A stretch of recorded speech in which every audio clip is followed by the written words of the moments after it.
Danfo offers unparalleled, curated, and bespoke tours across Africa for travelers seeking genuine cultural experiences, enriched with magnificent sights, sounds, and flavors found on the continent. Each trip is reliably curated to ensure visitors are gifted with an immersive and authentic adventure. Whether you find yourself strolling along the charming white sand beaches of Sierra Leone, feasting on the mouth-watering delicious foods in Senegal, observing or partaking in various aspects of the Isheshi traditional system Ifa native to Yoruba land, Nigeria, with Danfo, you will rediscover a fulfilling sense of kinship to the true heart of the motherland, her communities. Our core values focus on integrity, quality, safety, and sustainability.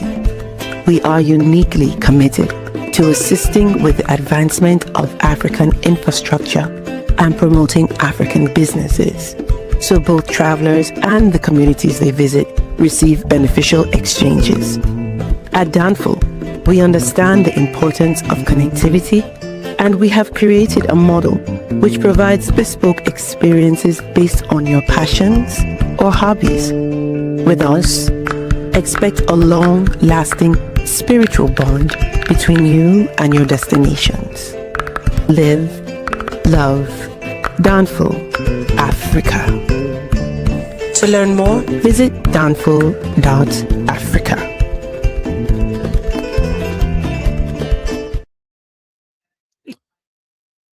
Peace, fam. We are live again. Dynasty Mirror Search for Huru. Thank you all. Thanks so much for joining. Hit that like button again. Please hit that like button. Also, make sure you share and make sure you subscribe. I will greatly appreciate it. Oh, let me make sure I'm on the right mic. Sometimes I'm on the wrong mic. There we go. I'm on the right mic.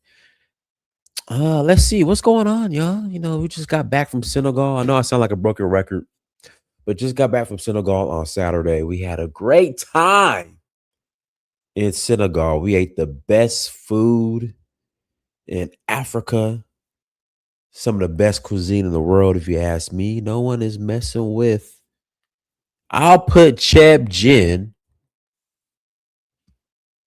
right, which is Senegalese fish and rice. I will put that on. I mean, I'll take cheb jin over just about any dish when cooked right. When you got some good cheb jin, you can't beat. Cheb jin can't be beat. You know what I mean? Cheb jin is off the chain. So yeah, so that's what I did.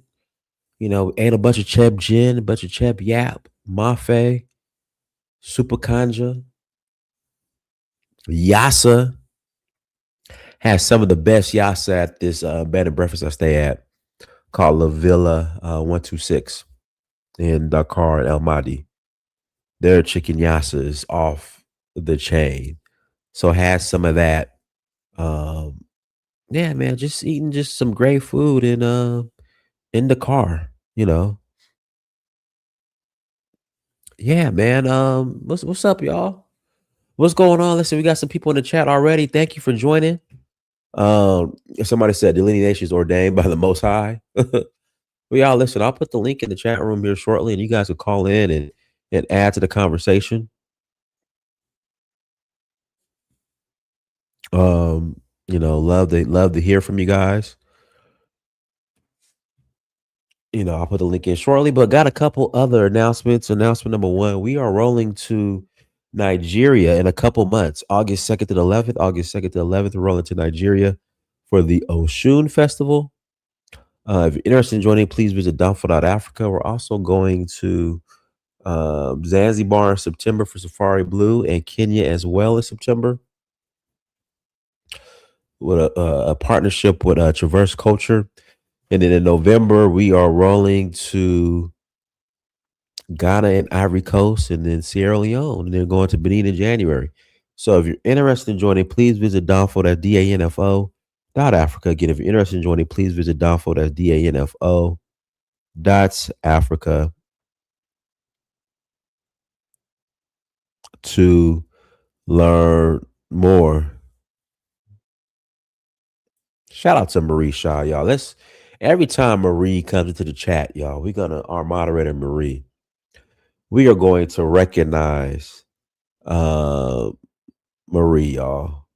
Marie has been Yamoja, have you ate Senegalese food in Senegal?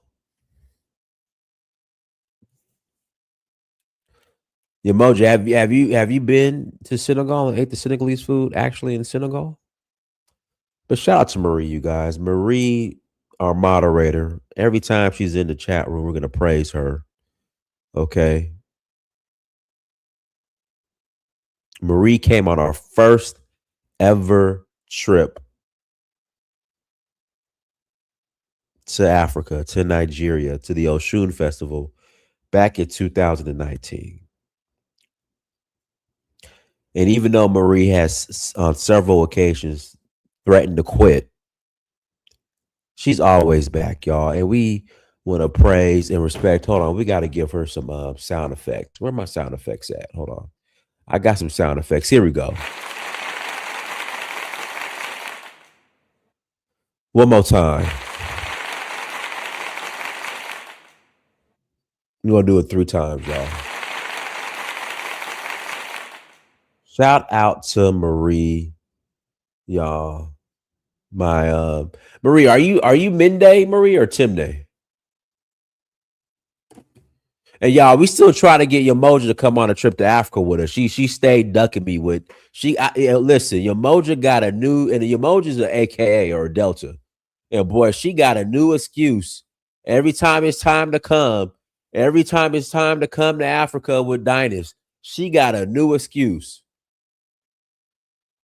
Yamoja, be like Marie and come on a trip.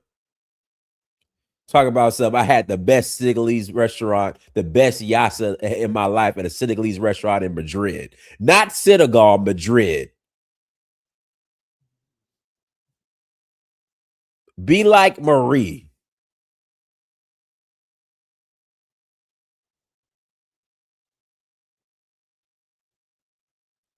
And come on a trip.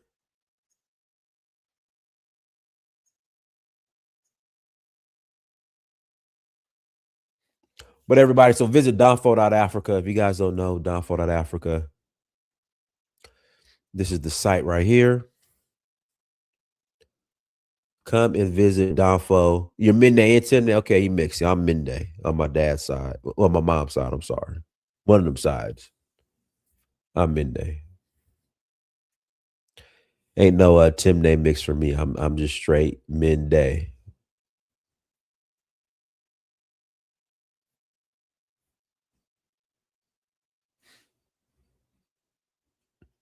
There we go, guys.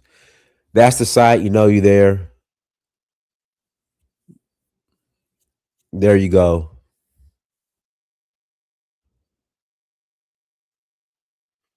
Man, emoji, the ingredients aren't the same. Okay. The onions and the sauce and the chicken in LA ain't the same as in Senegal. Trust me. Trust and believe when I tell you. It's not the same.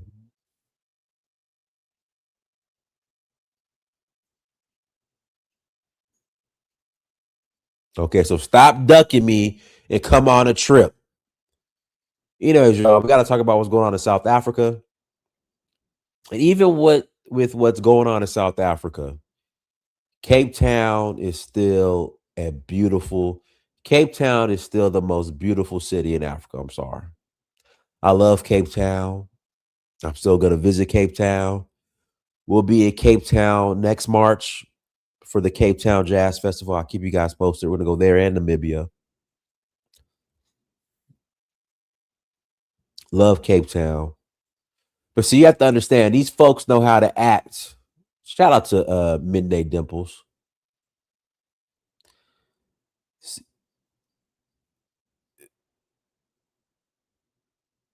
I can't. Are you cussing, Yamoja? Hold on, Yamoja. Are you cussing in the chat room? Yamoja, you an AKA, right? You can't even get my affiliations right. You an AKA, aren't you? Emoji, are you cussing in the chat room? Emoji, you an AKA? Are you no? You a Delta?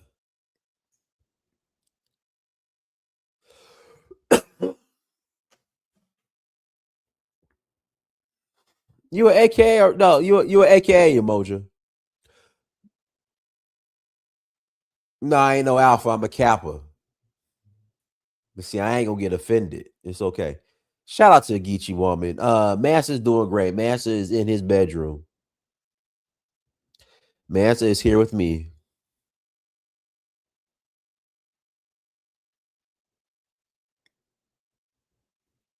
Yeah, school in Georgia is ended. Dang, they don't get out to June 26th in New York. Jeez. But I am a noob. I'm not only just a kappa, I am a noob.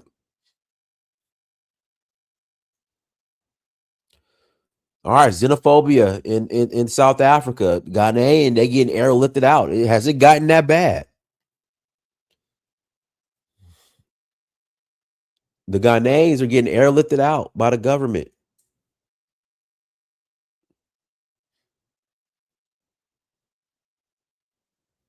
What are your guys' thoughts on that? And then now I see the FBA. They're like, hey, this is why we need delineation, and where's the Pan-Africanism at?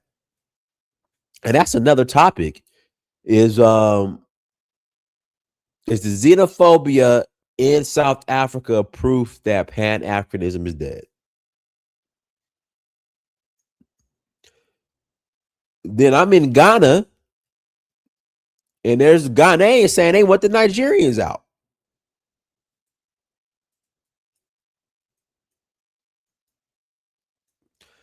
Again, the Ghanaians, the South Africans are telling the Ghanaians to get out of South Africa. The Ghanaians are telling the Nigerians to get out of Ghana.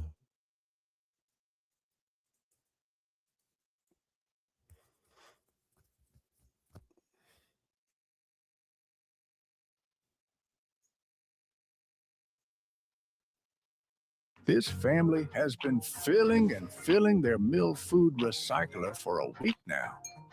And yet, it's still not full. 8 days? 9 days? Nope. Oh, whoa.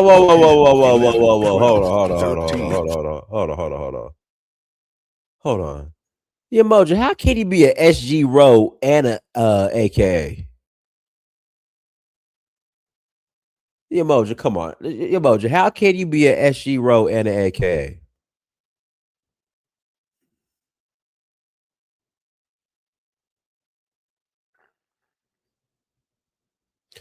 See, now get you woman. How you going to Ghana without me? See, I'm gonna get on you and Emoji. How you going to Ghana without me? No, we going to Ghana in November. See, you and Emoji been ducking me for 6 years now. And like I said, Emoji got a new excuse every year. And now Geechee woman, my Geechee sister in South Georgia, you going to Ghana without me. See how y'all do me? I guess no love. Not even close. The first group of Ghanaian nationals living in South Africa has been safely evacuated back to Accra. The repatriation exercise was voluntary and fully funded by the Ghanaian government amid rising xenophobic tensions in parts of South Africa. Some returnees say they initially moved in search of better economic opportunities, but now live in constant fear due to growing hostility towards foreign nationals. DW's Tuzo Kumalo reports from OR Tambo International Airport. It's the final moment for these Ghanaians behind me here. As you can see, each person with their bag ready to go back to Ghana because of what they call the threats that have been made against foreign nationals here by those that are marching against undocumented foreign nationals that have given them until June the 30th to leave South Africa and leave for good. They insist that undocumented foreign nationals have entered the country. Okay. So, all right. So here, okay. Let me rewind this back 1 second, just to make sure I heard what I thought I heard. It's the final moment for these Ghanaians. Behind me here, as you can see, each person with their bag ready to go back to Ghana because of what they call the threats that have been made against foreign nationals here by those that are marching against undocumented foreign nationals. Okay, so are you saying that these Ghanaians are undocumented, or are they documented? Or do the documented ones also feel threatened by what's going on? That have given them until June the 30th to leave South Africa and leave for good. They insist that undocumented foreign nationals have entered the country illegally, and because of that, they are supposed to go back to Ghana. But now, let's just move and talk to the High Commissioner, Ghana High Commissioner here in South Africa, Benjamin Kwashi, to hear what he has to say because he's here at the airport. The first batch of Ghanaians that have voluntarily given their names to be repatriated to Ghana are here. We have close to about 500 people here who have been processed. Unfortunately, the first batch would have to be 310 in number. So we are getting ready to move them to the OR Tambo International Airport, where we'll continue with the processes of getting them onto the next available flight to leave for Accra, Ghana. These are proud Ghanaians, proud citizens of Ghana. Proud individuals who hold their heads high because they were here doing legitimate business, some documented, others undocumented. And I believe that the discourse is not about them being any problematic residents in this country. We've gone through all the processes. None of them, not even a single one of them, has been found to have any criminal record. And for me, that makes me proud. The most important thing, again, is that the government of Ghana has decided to listen to their call, take them back home, reintegrate them into the Ghanaian society so that together we can all fix our countries. Based on the current situation of constant xenophobic attack or harassment from the South African people, I felt there is a need for me to go home. I don't understand why they should leave. I don't see any point of them leaving. I don't see, I'm sure there's going to be a lot of space that are going to be felt that they left here. Already we are in a bad economy. I think that's the government's fault. It's not because of the people. I won't say the people have done anything. Where East African countries are talking about plans for building. The first group of Ghanaian nationals. We're going to Ghana November 8th through the 19th. We're doing Ghana and Cote d'Ivoire.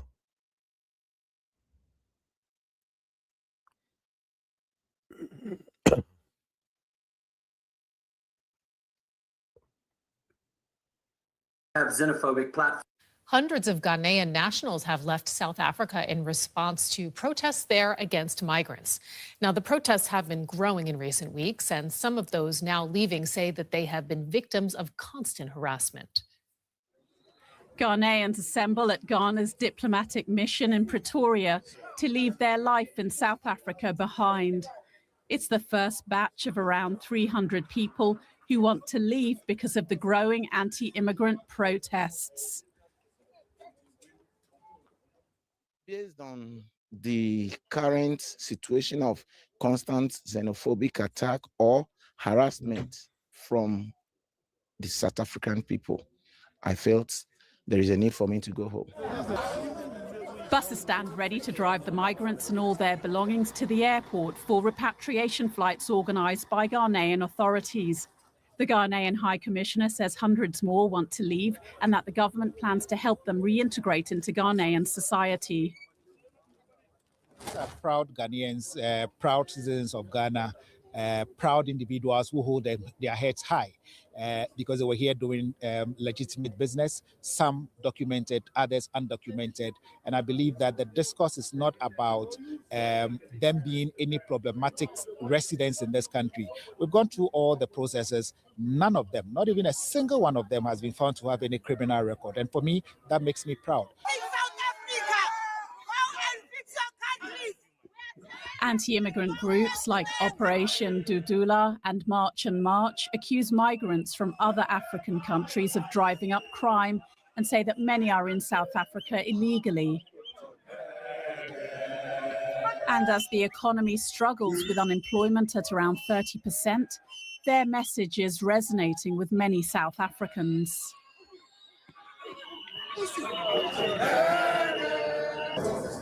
At the airport in Johannesburg, the Ghanaians wait to fly home.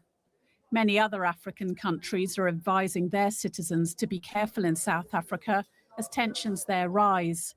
The anti-immigrant protest groups are demanding that all undocumented immigrants leave the country by the end of June. Hey, what's up, Em? What's up, man? What's going on? Everything's good, bro. Hey, you know the semifinals going on, NBA semifinals between the OKC Thunder and the Spurs, and you know Wembanyama is the star center for the Spurs, right? I think he's African or something. Okay. He's like 7'4". So right now the game is on, but I was just letting you know that's probably why all the Africans are probably watching the NBA finals. See what I'm saying? The NBA semifinals. Okay. He's, Go ahead, he's like a famous. Oh yeah, you talking about Ghana and they getting deported or self-deporting from South Africa? Yeah, go ahead. That's the topic. Yeah. What I want to say is this, right? I think the world as a whole, especially us in America, I think Africans have really done a poor job in making an impact. Like, say, for instance, you go outside, you see trees in the front yard, you see trees all around, right? And you go outside, you notice the trees are standing there, but you're not looking like, okay, we finna do some business together.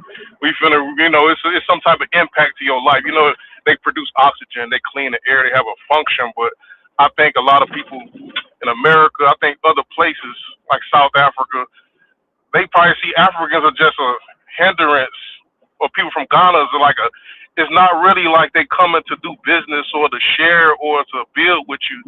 It's like they're just there. And not just saying that they're just there, they're there to take resources and ignore you. They don't even really deal with us like that. So it's like, okay, I can look at the trees and I can look at things that's like in the atmosphere, but it's not like we have a relationship together. So I think that's what's really happening. And I think the African people, they should do a better job of like making an impact, like a first impression. Even if you mess up the first impression, they should give themselves another chance to make an impression.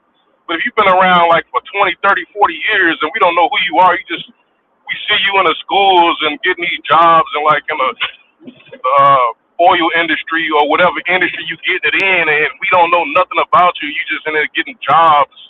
Like why do we need that? You see what I'm saying? Like why do we really need a person to come here just to take place? Like I wouldn't go to Ghana. Like say for instance this, right?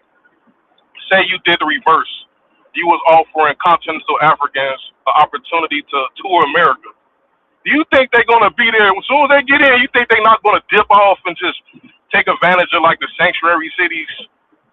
Like we don't really go there looking like we just gonna stay there. We gonna dip off and take advantage of the laws that exist and look out for ourselves. Like it's a whole different mentality.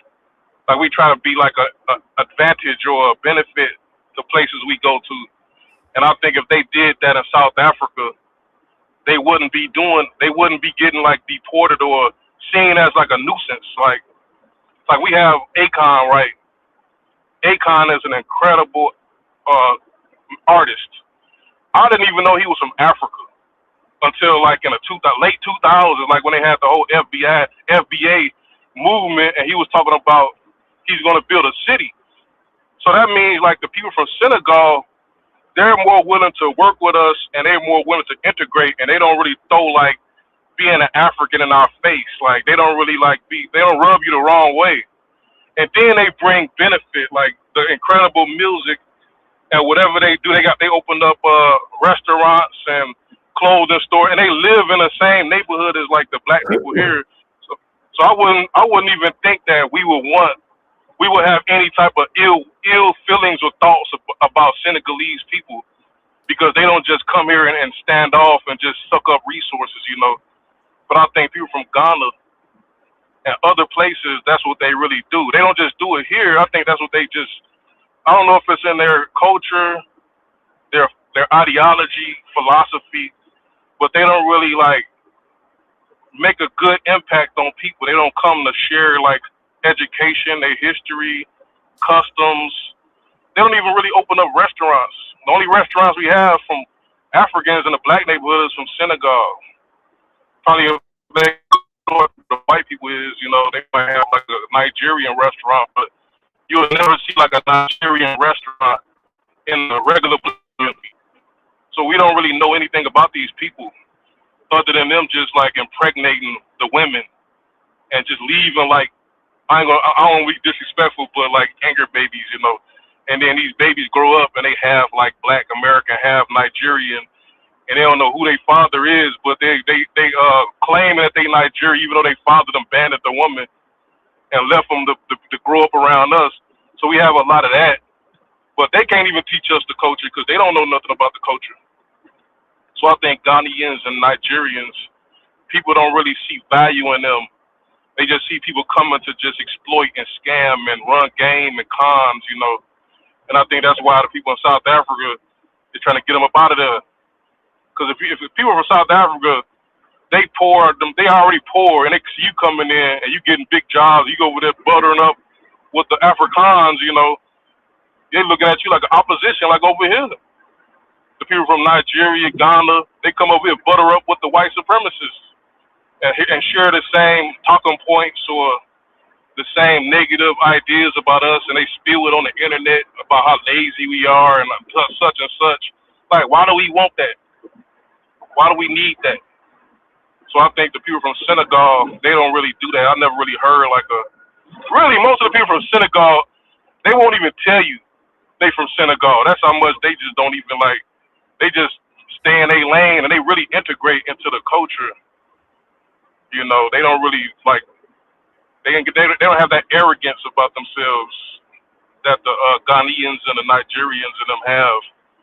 I know you say you Nigerian, but like the ones who have that myth. I mean, there's so many different types of Nigerians. I know some that's like really nice, like the Muslims, but I know there's a lot of different tribes. You got the Yoruba, but it's like they so many different tribes, so you can't really just pinpoint it. But overall, I think people see them with negative disposition or negative stereotypes. And the fact that South Africa is like have a whole movement to get rid of them, that lets you know that they wasn't really building camaraderie with the South Africans. They probably was doing to them the same thing they do over here with us. Just come in to get the resources, stand off, or have a superiority-esque about themselves, taking jobs. I heard about them talking about they taking the women, so they impregnating the women, and they over there like just stepping on them like, oh, the white man is in charge. Like they come over here talking about white man run America. They probably say white man run South Africa, so they coming in with the white man. You know? So people from these countries who overcame oppression and apartheid and built themselves up, we look at that with a certain type of look at like, where was you when we was going through apartheid or Jim Crow? You come in after the work done, and you coming in solely to get the resources that we supposed to be getting.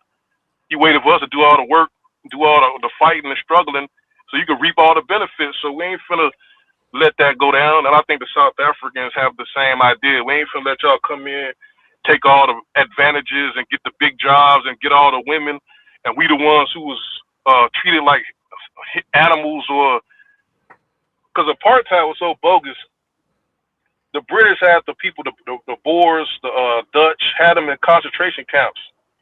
I remember listening to a translated speech about Hitler. He was saying Hey, the British. we got some more people on the panel. Let me pass the mic. Go ahead, V. All right. Hello, Chris. Hello, Dennis. Hey. I'm just fascinated listening to the guy that's just speaking about what he's saying about Ghana and Nigerians, and I mean, I'm really, I don't know, but I'm not been to America. I don't live in America, so I don't know, and I'm really fascinated to understand where he's coming from. This angle of Ghanaians going over and try to dominate. It is not in the Ghanaian nature to do that. It is not in our nature to do that. Ghanaians do travel, just like many Africans do. Ghanaians are very, very placid in nature and they're quieter, right? Particularly our men. They don't go around to show off, try to boast off and do things to go out of their way to upset their host. It is not in a Ghanaian nature. And then he's talking about they coming around taking our women. There's a lot of Black American men in Ghana, marrying Ghanaian women all over the place. So the Ghanaian men also say, oh, they're coming over from America taking their women. Come on now, you guys have to stop this. In South Africans are complaining about all foreign. They don't just complain about one particular group. They're complaining about all foreigners.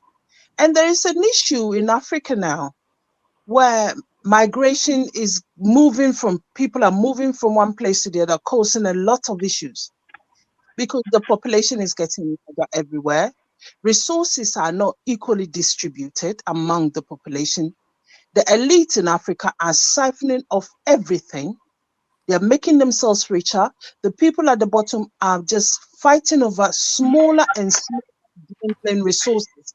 Then you have other group will be moving in from one place to the other, sometimes even from a much richer, fertile land than they are moving to. Like, for instance, in Ghana, I don't see why Ghanaians should be moving. Ghanaians, by nature, when they went to South Africa initially, it was the professional people that were going, like teachers, doctors, nurses, because the South African needed them after apartheid.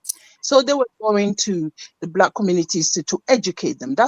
They came in to recruit from Ghana.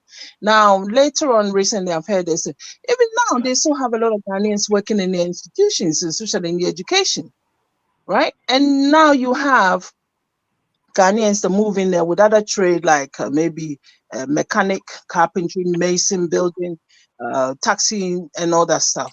But they're not that many, okay? South Africans are complaining about other nationals. They complain about Ethiopians, they complain about Nigerians, they complain about Somalians, Zimbabweans, and all manner of people that they claim they are coming into their country and causing mayhem. I've never heard South Africans say Ghanaians are coming into their country to cause mayhem. But I'm not saying it to single out Ghanaians or anything.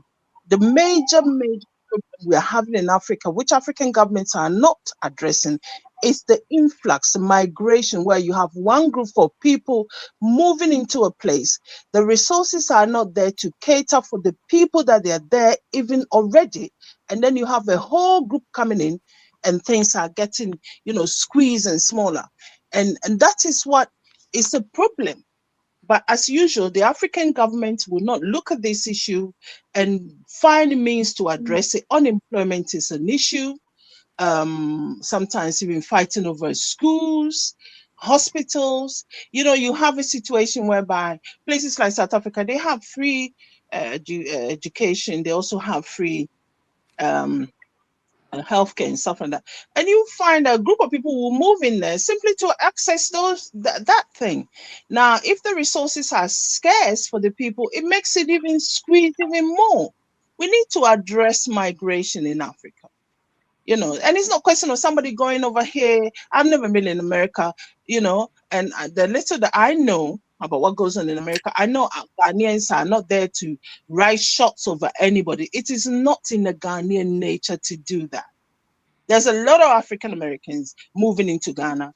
There's a lot of them. Their numbers keep increasing all the time. Ghanaians are very hospitable. Ghanaians, in a way, also complain about Nigerians because they come there with a lot of issues that they can handle. So please, can I ask you something? Yeah. Can I ask you something? Yeah, go ahead. So it's two things I want to ask. So you say Ghanaians' nature is like humble, or they have humility? Yeah, they're They're very, like, is this part of the culture?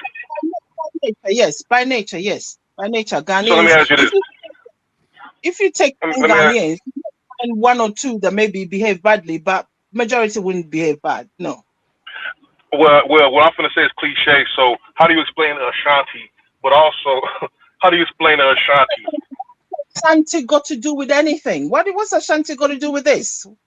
That was What is really, that? they was taking people and selling them. That's kind of, that's not like having humility. Let's not go there. Your white man was enslaving people, but you got no problem with that. Listen, please. Who said I don't have a problem with the white man? Bro, you're an idiot, bro. We heard what you got to say, right? You just humble yourself now. Let me just address it, please, Lewis. Just calm down. I will address him, right? I know my history pretty well, okay? It seems that the whole of West Africa seems to blame all the slavery that went on Ashantis. It's ridiculous. Ashantis were not even in existence at the time of the concept at the beginning of slave trading. Ashantis later came to be when we within the area where Ghana is fighting among each other. And the Ashantis, Akans were fighting predominantly among each other. And Ashantis are part of Akans. Okay? And I will explain to you, give you a little education about Ashantis and Akans. And there was a group that was leading the Akans called the Denchera. They are also Akans. One of the kings were very dictatorial, and a whole group of tribes, other tribes within the Akans came together to form Ashantis. Now listen, the meaning of Ashanti literally means in case of war. They came together to fight one of the dictatorial Akan kings who was ruling over the Akans. And so the meaning of Ashanti literally means in case of war or because of war. Okay, the other thing. Ashantis did not do worse in slave trading than anybody else within West Africa region. So you stop blaming Ashantis for everything. The other point I wanted to ask you is, so you say the Black Americans go to Ghana to have marriages, and do they leave the women with children? Do they abandon the women? No, they don't. My friend, where you coming from? People's business is to find out whether they're leaving women with children, and I don't know how one of my friends, a friend of mine, his father is Ghanaian. He never met him. His mother's Black American, so his father just abandoned him in America. A friend of mine. Are you gonna blame all Ashantis for that? No, I'm just saying, like those two different points. You're saying a lot of rubbish, my friend. The Ashantis in Black history stand out as the ones who stood up against the white man the most. Okay, we had an empire. All right? Massive. Unfortunately, if you fell victim to our war, all right, you end up on a boat. It's unfortunate, but that's a fact of history. We had an empire, and every empire had slaves. Okay, stop trying to blame the Ashantis for all the wrongs of the black race, because we are the only one who held on to our history, and we're the only one you can point to because we still got our history more or less intact. Okay, we regret the slavery part of it, but we have to survive. Okay, so if we became a victim of our war, sorry, too bad. That's history. We became victims too. Let me just finish this, please, a minute. Within the whole West Africa, it was the Ashantis that mounted a massive resistance against the British. The Ashantis, yes. And if it wasn't the British, then bringing people from, say, Nigeria, from all their colonies at the time, all the English, and even they brought people from as far as Jamaica. They brought people from India to form a massive battalion to fight the Ashantis. And that was when they were able to defeat the Ashantis, okay? So this story about the Ashantis did not run around the Sahel or went all the way to Ghana to collect slaves to sell. So people should stop all this. Why make excuses for the Ashanti? Because we done what everybody else was doing. Okay, you want to pick on the Ashantis to put black people on the continent on the back foot because you ended up in slavery. Bitch, that's just bad news. Some of our people. Why you cursing at me like this? Why you still using vulgar language like this? Hey, hold on, guy, Lewis, we can't know. We're not gonna be calling each other out of their name. Well, this guy, I hear you, but this guy is coming out too much nonsense. We're here to talk about Ghanaians going back to Ghana. And yeah, you do got to. You're right. Let's get back on topic. All right, go ahead, Lewis. Sorry, V, to cut you, man. Yeah, go ahead. Listen, in the end, the South Africans within the next couple of months are going to regret the decisions that they've done to attack other African people. Okay, because It's a lesson for us in Ghana as well. We gave 2 gold mines to South Africans to run for 30 years. That's how treacherous our leaders were. The Kufuors of this world, the bloody Mahama of this world, and then after that, they gave our gold mines to these South Africans, white South Africans. Rollins. That's it. Right. You know why? That is because they are Ghanaian leaders are afraid of Ghanaians being rich because Ghanaians could run for office. They don't want Ghanaians to run for the office and challenge their power in political circles. So they make sure Ghanaians don't have that much power in terms of economic power, which completely goes against the teachings of Kwame Nkrumah and is holding us back. We Ghanaians, trust me, I hate coup d'etat, but I'm telling you, if Mahama dares renew this contract that's up in next year and give this Takwa mine to this white South African gold with a goldfield company, they give that to them for another 30 years, there's going to be war in Ghana. Fire is going to hit in Ghana. We are tired of having our resources given to some white man who turns around, give the contract to some local Ghanaians, give them next to nothing and ship out our gold. We're not doing that no more. Okay, this is the end. All the gold leases are coming up for renewal. The last one was given to Muhammad's brother. We didn't mind. We let her go. The next one has to be given to other Ghanaian businessmen. We ain't going to give a single mineral right. Lewis, with that, I do mind. I do mind the fact that they're giving him 2 gold mines here, not just one. They're giving him what is that one? There was Damai and another one. Is it Sankofa or something like that? They're giving it to him. Okay, why should the president give? Why should the president in power now give a gold mine to his brother? It's because the NDC are corrupt. There are other also able-bodied Ghanaians that would do it just as well. Yeah, we're gonna see that. We're gonna see that. That's why they're hesitating and they're saying, "Oh, they might renew it," because they know they can't give it to their own party people no more. We allowed Muhammad's brothers one to go, okay, but the next one he's gonna give it to Ghanaians. But we gotta make sure it doesn't just go to his party so they can keep themselves in power. So if anybody's outside of Ghana, that's why Ghana did not make the steps that we should have made, is because our leaders in positions of power don't want any other Ghanaian rich people coming up and challenging them for power. Okay, now we're at a stage. This is a crucial moment for Ghana. Okay, the youth are looking at next door in Burkina Faso and other places, and they're saying, bring back the old coup d'etats in the old army. We don't want to go that route. But I tell you, if Mahama renews this contract to these wicked white people, okay, if he renews this contract and give our gold mine that we can dig ourselves to other foreigners, Ghana is going to be at a turning point. Okay, we don't need to go that way, right?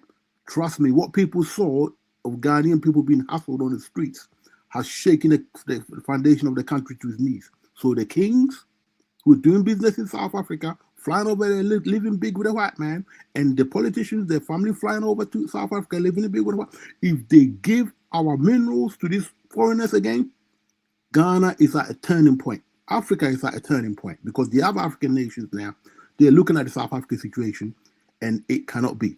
Okay, Ghanaians should never really go to South Africa and be looking for nothing. There's nothing there for you.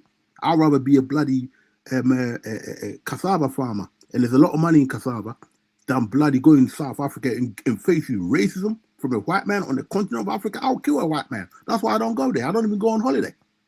Yeah, I love Danfo to take me, but if I saw the white man, I'd probably jump out the thing and fucking stab one of them. Sorry about my language. Right, so there's no excuse for Ghanaians. This is a turning point. God is doing this so that all black people will see. The Africans who've been sleeping for too long have got to wake up. Our resources underneath our feet. Okay, even what's his name? The guy head of the Hebrews, what's his name? The Nation of Islam said it when he came over there. It's underneath your feet. We take our resources, we keep it in Africa, we make money in Africa. Okay, Ghana has no more excuses. If we don't want to go the way of Burkina Faso, we better make sure we don't sell our gold to these fucking foreigners. That's all I'll say for now, guys.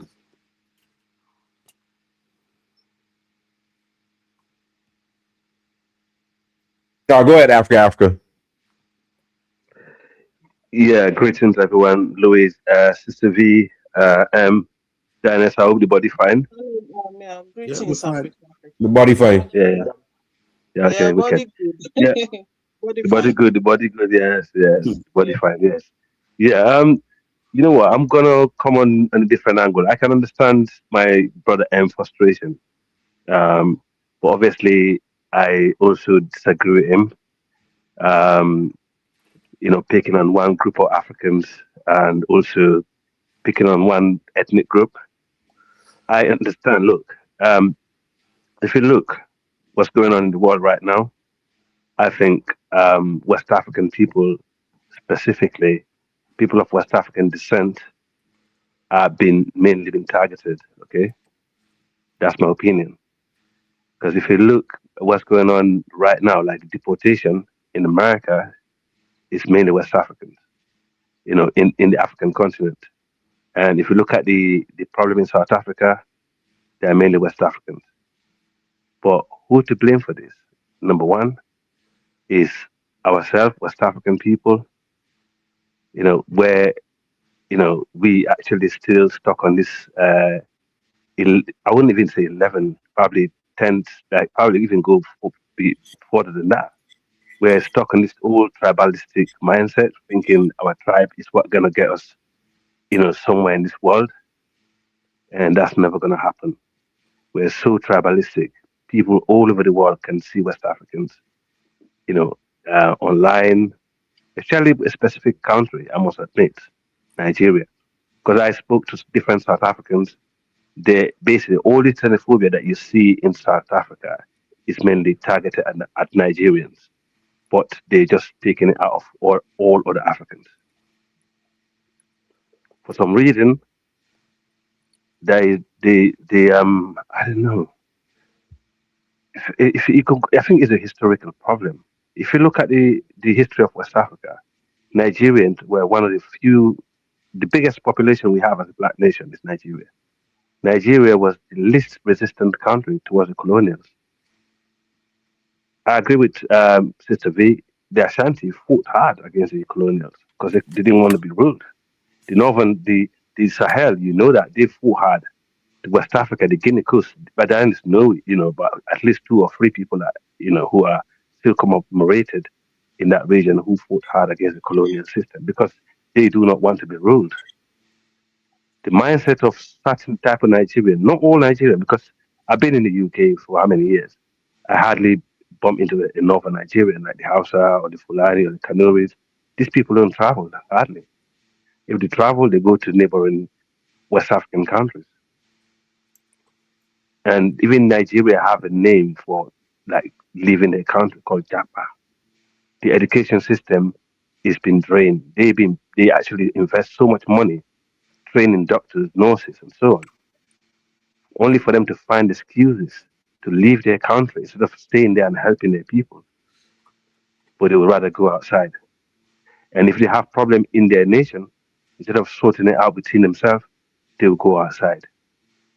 So when we criticize Nigeria most of the time in this platform, it's not because we hate them.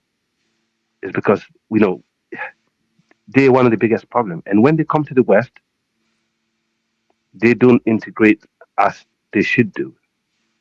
They come, they're trying to compete with the Black Americans, they're trying to compete with the Jamaicans. Fine, there's nothing wrong with competition, but don't um, stab your brother's back. That brother that you sold to slavery, who have suffered, thousands of years in the hand of, the system that we trying to fight against, and then you come in, you sided the oppressor against your own brother. There's different way to do it. There are a lot of people that have been oppressed, that have been colonized by the West.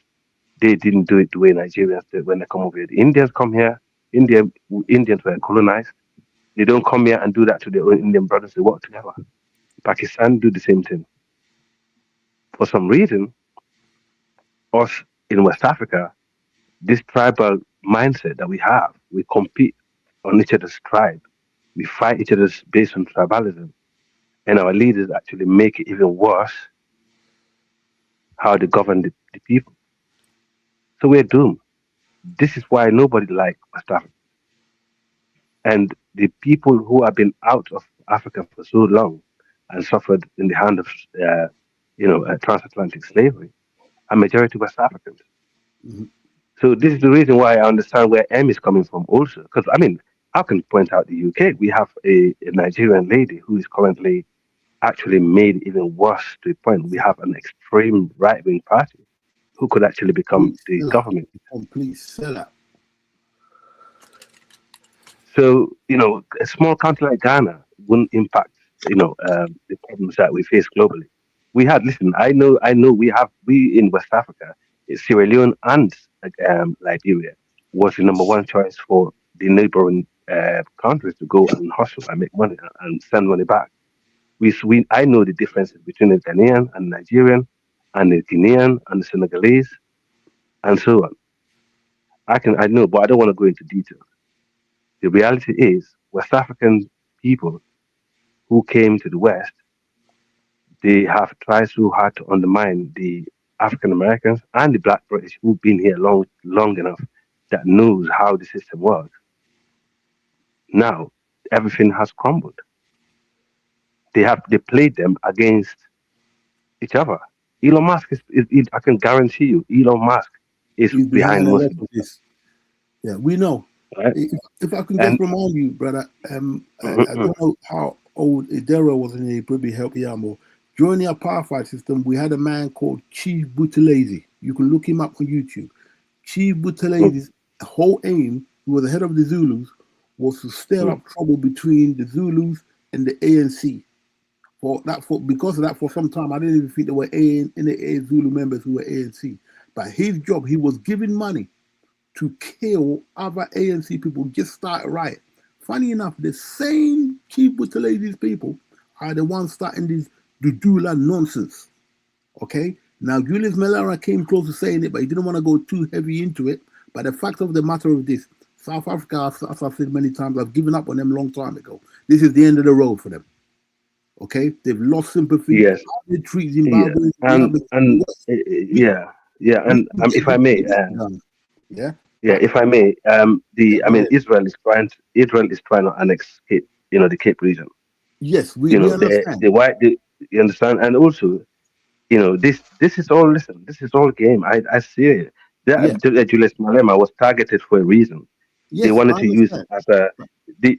Okay, I see some when they came to power, when Trump came to power, I saw Julius Malema was in Nigeria. He was invited in Enugu, and it's Enugu State, okay, for a speech. And the Sultan of Sokoto was there, okay. After that speech, okay, they were both being targeted by America. Yeah, we know who. Yeah, I hear you. We know who the enemy are. Yeah, both of them were being targeted by the states. Yeah. The Sultan been targeted non-stop, okay. Yeah. I don't know his ins and out of why.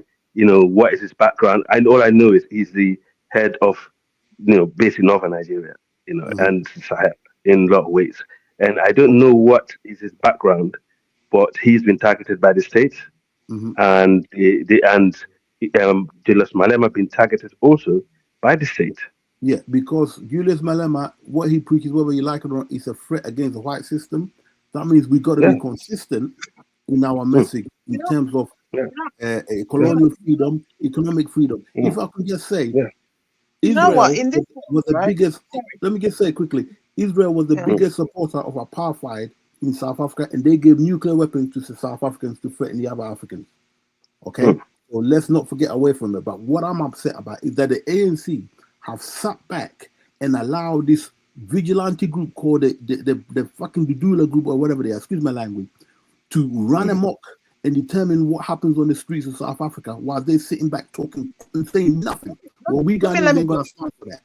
We coming back home, we're taking our stuff back home, and our people in Ghana have to wake up and make sure that none of our minerals are given away to no white contract, because the minerals are our money. The minerals in Liberia, in Sierra Leone, all of it, that's our money. We're blessed in West Africa. So we now got to put pressure on our government to make sure they industrialize our countries, so we don't have to go and work for those damn South African sellouts. Yeah, my point is we've been divided based on different things like FBA, tribes, religion, regions, countries, ideologies. Our West Africans are so divided. It's unbelievable. East Africans are divided, yeah, but they're not as divided as West Africans. I speak to some of the East African guys when they listen to like some of our online platform. They're surprised we're not at war because like, the Well, amount of stuff. is they not Yeah. used to us shouting at each other without pulling fists? Nah, but We've done it enough. it's like I know, but it's like this country versus that country, this tribe versus that tribe, this religion. It's like, come on, man, how long West Africa we got to like, keep Um, doing this? no. Look, sorry, Africa. That's cutting. With regard to South Africa, right? I blame the ANC because when after the apartheid ended and Nelson Mandela came into power, the white people control almost 80% of the land. People that even in living memory were ejected off their land and the land given it to the white South Africans.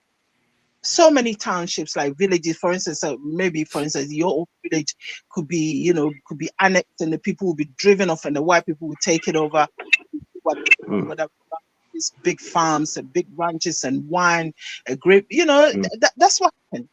Now, what the ANC did was, instead of them to sort of go into details and at that time taking some of this land back to the indigenous people that were on the land, and come to some sort of understanding within the white people that have taken, they didn't do that.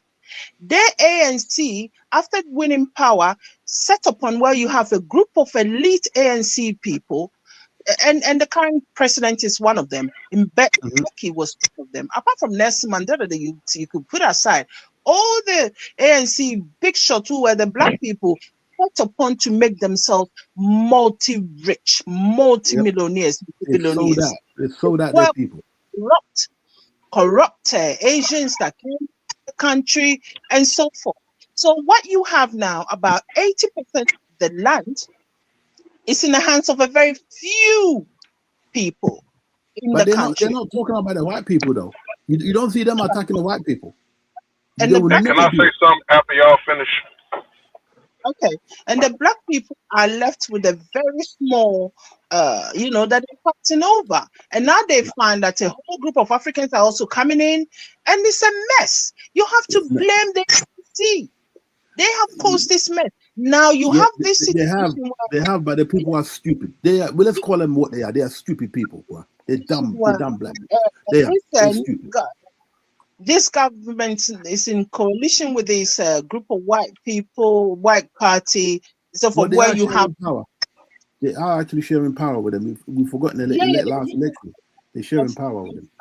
Black people that are also so deluded that they're joining this group that they think they are better than, because African leaders have let their people down. That is the bottom line of everything. They have let their people so badly down that it's a mess. So everybody can walk into Africa and cause mayor. All these people, they've been paid by other agents to cause trouble, just like what is happening in the Sahel. They've been paid by outside agents and forces because they benefit from our chaos. They benefit from our fighting and picking at each other, like Africa is saying. Somebody's benefiting from it and not us. And our leaders are so blinded by power. All they want to do is become a president. But we don't hold them to account. We elect them and then we leave them. We don't hold them I to would account. I would say this though. Now, there's nothing you can do about the past. Like, it's over. Like, the sun only moves in one direction. We could do two things with the past, maybe more. You could forget it, or you could learn about it, learn from it. So I think what West Africans have to do is to renovate their image starting today. They have to start showing people that yesterday is gone. This is a new time, like, say, for instance, when I was reading about Booker T. Washington, his autobiography, he told his students, because the students actually built most of those schools. He told them, wherever you go, you got to be an asset to that community, because all of the students had the ability to build. They was proficient at everything. Like, he literally created the technical institution, meaning you proficient in theory and practice. So we was learning since the 1800s to always be an asset wherever we go. Always offer help before you ask for something. So that's why I think a lot of Black Americans have such a positive reputation around the world because all over in Holland during World War II, even in Africa, with Oprah when she built the school in South Africa, Ludacris, Jay-Z talking about building water. There's so much good reputation that we're able to benefit from it because people have those memories. And I think Africans have to start doing that, like being a blessing or like offering assistance or just being nice. Like a lot of times, just not being nice to somebody is like detrimental. Like if somebody say, "How you doing?" you look at them crazy. I think they need to start correcting their foreign policy. You say what? Listen, the South African blacks are just making excuses. The problem is not African migrants. They are doing the work of what the white people want. See, you don't get it. You still talking about the white people. We have to create a reputation. We have to clean our reputation. Listen to me. You're getting judged by what Africans are doing. Listen to me, my friend. Okay, the white people, the last thing they want is the numbers of blacks to be increased in the country. Facts. So they're paying dumb black people to get rid of other black people to help them out. So now when they fight those black people in South Africa, they got nowhere to run to. You think a South African going to be able to run to Zimbabwe when the white people start going in on them? Them people. Hey, let me ask you this. Now, what did Ghana build for the South Africans? No, let me answer him. What did they do to help the South Africans? Let me answer him in case he wasn't listening. Okay, our gold mines, which make the most money in Africa, most profitable gold mines. You said you get it to the white South Africans. Yes, I'm talking about white South Africans. Okay. I'm talking. What did you do for the black South Africans? There ain't no hardly any black South Africans in West Africa. Oprah built the college for them. Oprah built the school for the South Africans. We're not going to build a school for you in South Africa, bitch. You got more money than us. Let them build it. Let the white people build it. Why you disrespecting me by cursing like that? It's not our job. But I'm saying like when you go to a place, you have to give that person gifts. If you let me explain, you'll understand. Okay. When you go to a foreign country, you have to be a blessing to that country. Go ahead. Hello, we don't. We don't have to be a blessing to no bloody body. They don't have to let us in. You know how much money South Africans make in Ghana? Right. South Africans make over 5 billion just from gold mining alone in Ghana. How much money do white South Africans? Well, no, they're South Africans.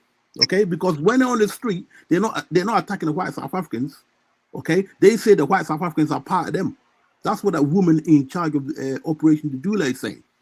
Okay, they are going in, the blacks are going in with the whites. They're doing the dirty work on behalf of the whites. So don't you come and tell us bullshit. You gotta have a reputation. You have to have a history. Reputation. We put our neck on the What is your reputation? What the hell are you talking about? Ghana held the first. He asked the question. The question was, what did we do as what is your reputation? Our reputation is that we had the first president who set up refuge. Right? Come on, guys. Hold on. Let me just answer. Let me just address what. Louis, hold on. Listen, you ask what did Ghana do for South Africans in times of when they were going through it. The whole of Africa did a lot, including Ghana. Did a lot. I'm talking about now. Oh, I'm talking about right now, not apartheid now. We're giving them 5 billion a year. That's what we're giving them. Oh, come on now. Let me just answer this guy. I don't know why you moving the goalposts. You did say that what did Ghana do to help South Africans in the past? Now you're saying now. Okay. I said what did Ghanaians, not Ghana, what did average not Ghanaians when they go to the country, what do they do to serve South Africa? What do you do to serve them? Shops. We open shops. There are, first of all, there are not that many. There are not that many Ghanaians in South Africa. There are not that many. There are very few. And the Ghanaians that went there initially, they were invited in by the South Africans, like teachers, doctors, and so forth, professionals. And they're still in their universities now teaching. Okay. And the others that followed later, which is just pretty recent, are doing jobs like maybe mason, building, carpentry, car mechanics, and other stuff. But they're very, very few. So I don't know why the South Africans, that woman, she's just full of herself and she made a huge mistake. But it doesn't matter. Are complaining about immigration, which they do in a way have some right to complain about, because you have to have some sort of checks and balances on these things. You know, it's the manner that they are behaving that is appalling. That's all I'm saying. So at the end of the day, to say that what did Ghana do and Ghana didn't do, it's not neither here or there. South Africa, in all scheme of things, are doing pretty well economically. In Africa, they're really matching up. They're making so much money from the other black African countries. Hold on. Except that the resources are in a few hands. The resources are in a few hands. It is not been distributed properly. That's why I said I blame the ANC. Blaming people is not going to do anything. Like talking about yesterday is not going to help. Hey, listen, M, you're talking out your ass, bro. You don't know what you're talking about. Stay out. No. South African. Stay out. You talking about yesterday, you blaming people. What I'm saying is you have to clean your reputation. That's what I'm saying. You got to do things. Clean what reputation? Your reputation. Let me say this. And listen, you get the annoying piece of the Africans are on the internet spewing hatred against people. Let me with the Nigerian reputation, but by and large, West Africa don't have a bad reputation. No. You gotta first change your rhetoric. People don't want to hear the talk bad, how lazy they are. Y'all calling South Africa lazy. You calling us lazy. Are you capable of reading? You want to know about reputational Ghanaians? Speak to the African Americans in Ghana. Go and speak. Hey, guy, I gotta pass them. I gotta pass the mic. Go ahead, Babaliko. I gotta pass it up. Yeah. I was in South Africa. I found one or two little friends there that have farms, and they say that Zimbabweans works on their farms and Nigerians. So all I am saying is this: okay, if you have people from outside, like Nigerians or whatever, in your country and they're doing crime, whatever, the police should handle it, send them back to the country. Why are the citizens taking up their self to go and bug the people that's in the country? People travel all over the world. You all share one continent, all Africans from Nigeria to South Africa. Why South Africa always doing this nonsense? They're always doing this nonsense and fighting their brothers. They got people from Ivory Coast, have a bunch of people from different around the continent too. So why is South Africa always doing this? It's because the wealth, as we were singing, that is true. The wealth was never distributed properly. When Mandela came out of prison, he just made a deal. They went and he became president. They didn't receive no land and nothing. You can't have 80% of the land in the white man's hand while you suffering. And then they never even give you anything. And the only person there that talks up, the only one that talks up there is Julius Malema. He's the only one that makes sense there in South Africa. Julius Malema. He had a summit just the other day talking about all this nonsense.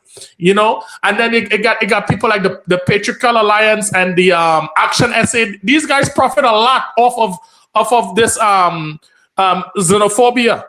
They build the big parties off of this stuff. You know what I'm saying? Because South Africans have a hatred for their own people and love the people that have the land. Love the people that harm the people on the farms. This is the problem with South Africa. So a lot of these South Africans are terrible, man.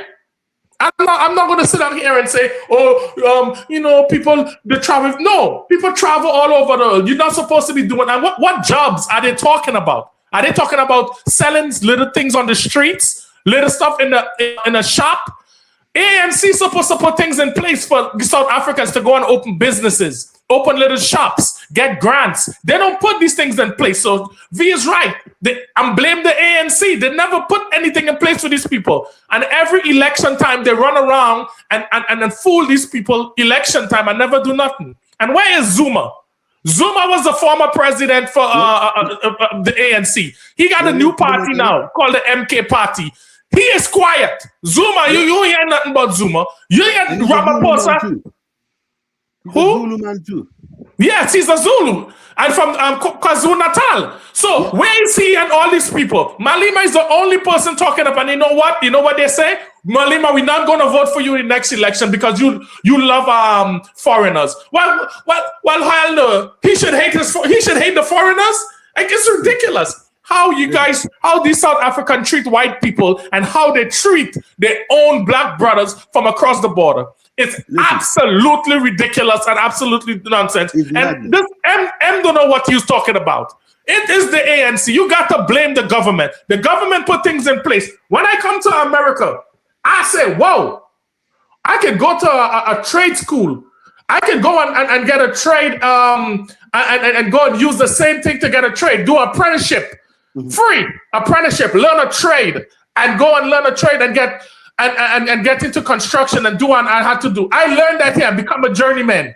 And from there, open my own business. Okay, you know why? Because things was in place. If you don't put things in place for your people in your country, you're gonna you're gonna be in problems. But what the people are doing is outright criminal. Those people should be arrested. You can't just go and beat up innocent people and beat up people because they're there. It don't matter if you're there illegally. You don't beat up people like that, especially people in your own country. That's absolutely ridiculous. This is what they're not. This is what they're forgetting, brother. Much about 40% of South Africa's income comes from investment in other Black African countries.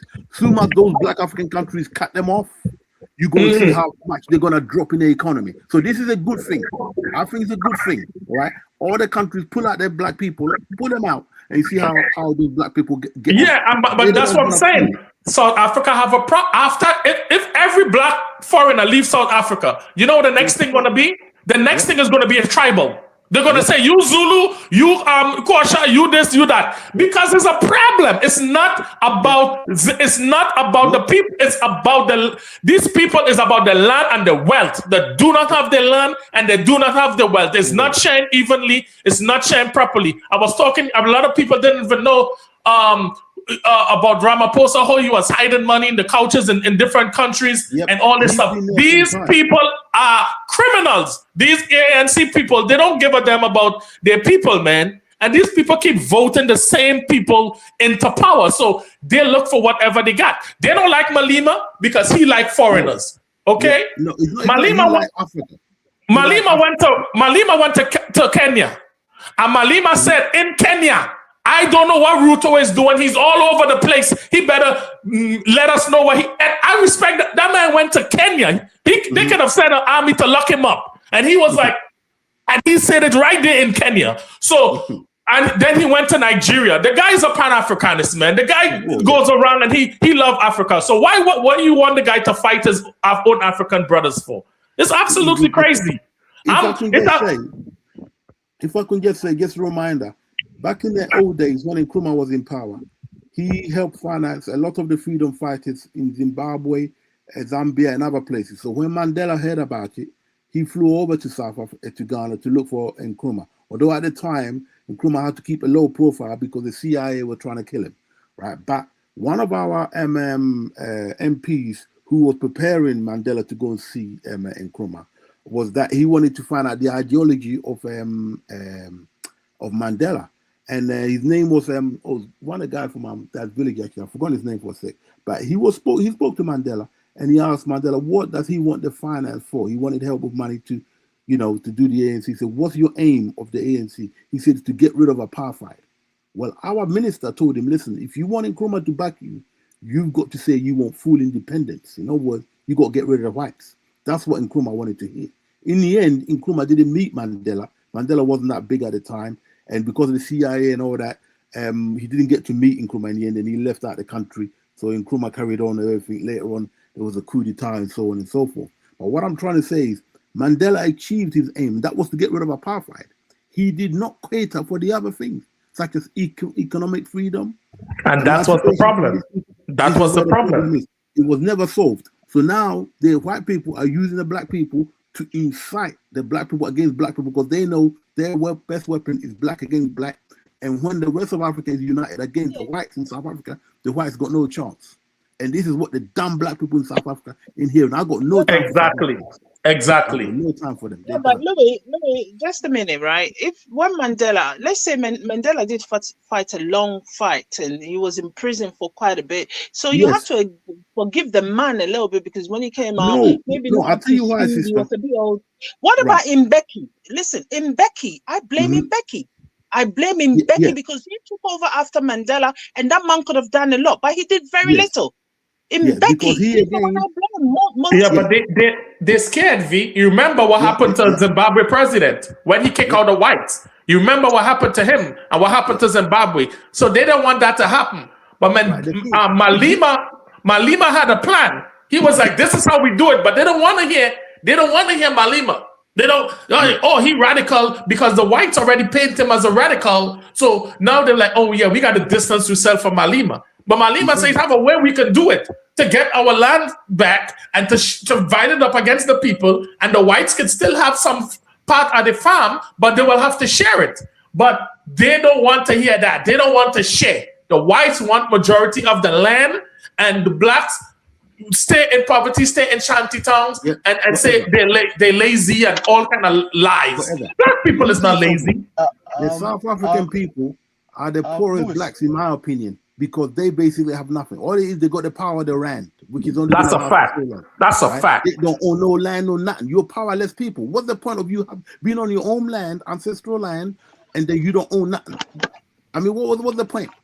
Okay, this is why when they see Nigerians and other people come in, they are shocked at the confidence that people have. They are shocked because those people have a country to go back, and they are jealous of this. So they want to come over on YouTube with white women's hair, defending white people, okay, attacking other black people. These people are stupid. I mean, listen, I saw Miss Mandela with my own eyes. We gave a 30-minute stand ovation with Jesse Jackson. I'm telling you, these people, they're wasted time, bro. Wasted time. I don't even want to hear their name. And all the Ghanaians and other people come home, okay, leave them. Let's fix our country. Let's get our economy right. Let's focus our mind on our leaders to make sure they don't give one fucking contract. Yeah. I was talking to the South African woman yesterday. Okay. Can you guys hear me? Yeah, go ahead. Okay. How's everybody, man? How am I gonna put this right? South Africa's telling the other Africans, to go back to their country, right? And all these other things, right? So, let it be, right? Okay. So there was a incident with a Ghanaian guy in South Africa, right? They tell the guy, go back home. They was shaming the guy. It was real disrespectful. Real disrespectful. That woman. One of the most disrespectful things I've seen. Force the guy to say exactly what they want. Yep. No, there's a report, right? If I'm not mistaken, right? Ghanaians, man, please correct me, right? There's a gold mine that's been under South Africans. Because when we say South Africans, right? We are talking about the white South Africans that has all these finance system in African countries. So there's a gold mine that's been under the white South Africa, I think, over 30 years. And it's coming up next year. One more year. At least one more year. So to me, this is a perfect time for Ghanaians to use their leverage. Because if these South Africans going to tell Ghanaians and other Africans to leave the country, the way they're doing it as well, right? Which is very disrespectful. Right. That's what I was saying. We were saying earlier on, Mohammed's administration is going to determine whether he renews it or not. Yeah, but hold on, Lewis, right? Situation like this, right? It gives you guys the perfect time to take charge and take control, to really hit these white people in their stomach. Yep. Forget about those black South Africans. Because at the end of the day, they doing things that doesn't benefit them. So at the same time, we over here in West Africa, we gotta show them we gonna flex our muscle too. Yep. How will you do that then? Hit them where it hurts, which is the corporations. Who's these people? Are white people. Most of these federal private banks are white owned in South Africa. I mean in Ghana as well. And then the supermarket as well. But that gold thing, I'll be shocked next year if the Ghanaian chiefs or the kings. Trust me, he's coming back to Ghana. People to renew that gold mine. That will not happen. Everything have went down. Yep. After everything that went down, Ghanaians, if you guys do allow this thing, imagine now, there was a report by the Westerners, Western media. There's a 15 industrial gold mine in Burkina Faso. Out of the 15, 5 of them are state-owned. Yep. In less than 4 years. They're putting Ghana to shame and everybody else to shame. So So Ghanaians, that's one good in thing this from world, AES. Yeah. Yep, in this world, sometimes, majority of the time, God show you something that you should take action on. If you don't, the future is gonna be worse. Yeah. Well, You see listen, how to they answer did your to the question, innocent Ghanaian guy. The innocent Ghanaian guy was not a criminal, was nobody. All he was doing his job, working in his shop. But they picked him out and put the camera on that man. That's and what I'm say, you know saying, Ben. what? Go back That's to what I'm your saying. country. So That's what I'm saying. Ghanaians, if That's you guys criminal. allowed That's that ridiculous. white South that African incident man triggered this whole thing. to sign another 30 years gold mine in a city where they haven't even developed that city. Because I Yep. saw the videos. They Yep. haven't developed that city. So No. now, Lewis and I know, I CK, saw it. you I guys know. are the elders. So please, Yeah. if you guys allow those chiefs and then the politicians, give those people another contract of your gold mine. It won't happen.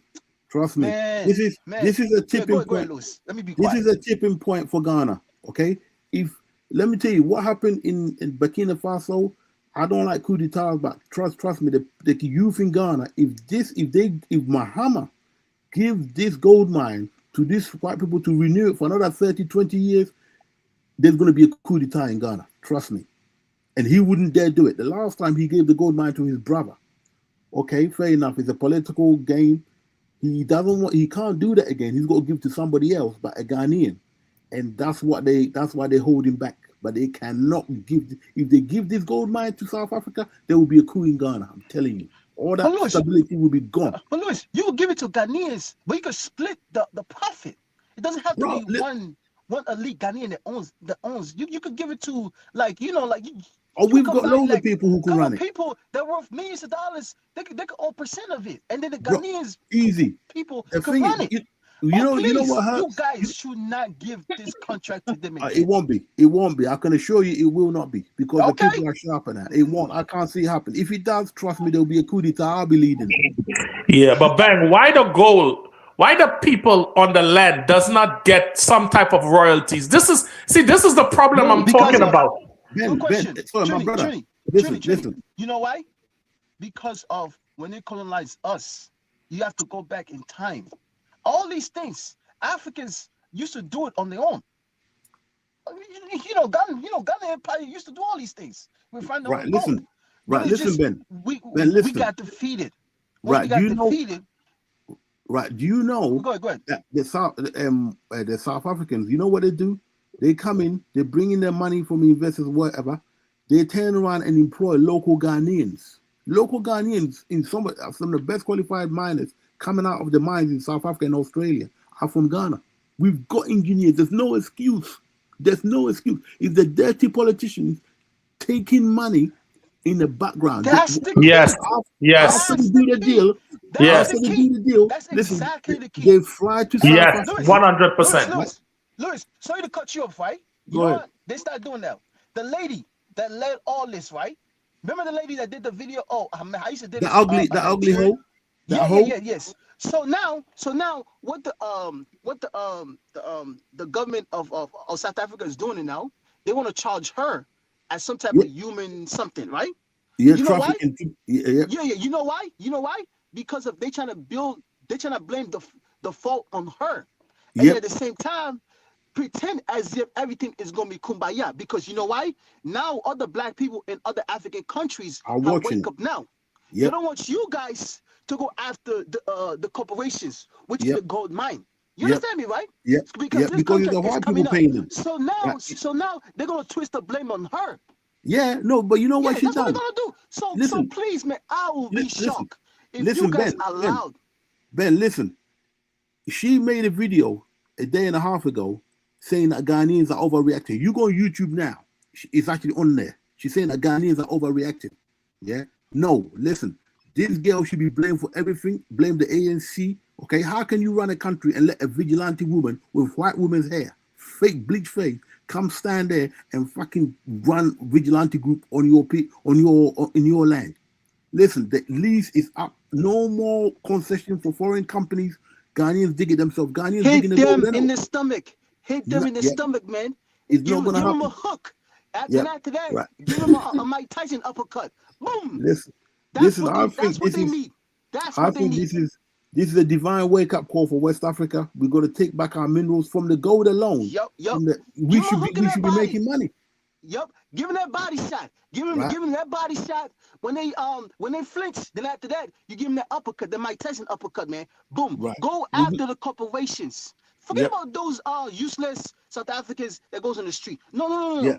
Now is the time to go after these people that control the minds in this country. Yeah. And you know that gold mine. Imagine that gold mine it produces 25% of Africa's output, and that's the biggest gold mine so far in Africa at the moment.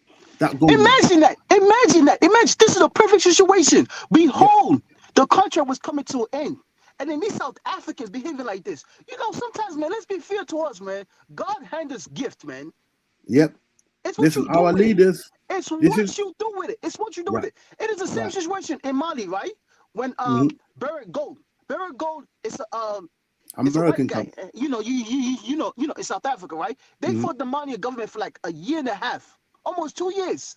You know, until like assuming going to locked up some of those those people, right? And then they finally came to the table when they increased the percents as well. The percentage is always rubbish anyway. Exactly. The percentage They is didn't want to rubbish. increase the percents. They didn't want to increase the percent. I see me going to say, you know what? All these calls you guys have already done. I'm gonna lock it down, and then I'm gonna arrest the higher people within the gold mine. And then he did it for over a year. They went back and forth until like a year and a half, and then they finally surrendered to Assimi Goïta. So if you guys allow them to sign another man, Ghana, listen to me. Ghana will not be worth. If Ghana gives this gold mine to these people, okay, it will be the end of Ghana. Trust me, there's going to be riot in that country. You're going to see it for the first time. Just watch. That's why I'm glad that people are coming back. Okay. Yeah, there's one thing that's one thing I'm gonna add. Yeah, sorry guys. There's one thing there's one thing I'm gonna add to this South African and American saga. Look, AI is here, and there are a lot of companies who are actually firing and replacing their staff with AI. And in the entire world, especially in Europe, they have lifted the pension age. So all the people are staying in employment longer, and the youths are struggling to get a job. You know yourself in the UK right now, we've got over 1 million unemployed youth in this country. So these people, America in general and Europe, they know what's coming. Yep. They don't need us. They don't need us anymore. They feel like they don't need us anymore. Yeah. Don't forget the youth that was exploded in the 1960s. They're coming up to retirement age. Yeah, they're hitting 60 now. Yeah. So this is where they're gonna have their thing. So we need to get hold of our gold, our minerals, gold, diamonds alone. That alone should lift West Africa out of this situation. So that's where it's at. If Ghana doesn't do it, trust me, Muhammad is coming out of office. I'm gonna chip off here because it's late over here and I got work in the morning. Yeah. You have a great evening here. Blessings, everyone. Love. Yeah, man. Africa, man. Take care. All right. Blessings, fam. And guys, we're gonna go ahead and close out. Hey, everyone, thank you so much for joining. Like, share, subscribe. Until next time, family. Dynasty Mirror, search for Huru. Peace. All the best. All the best, man.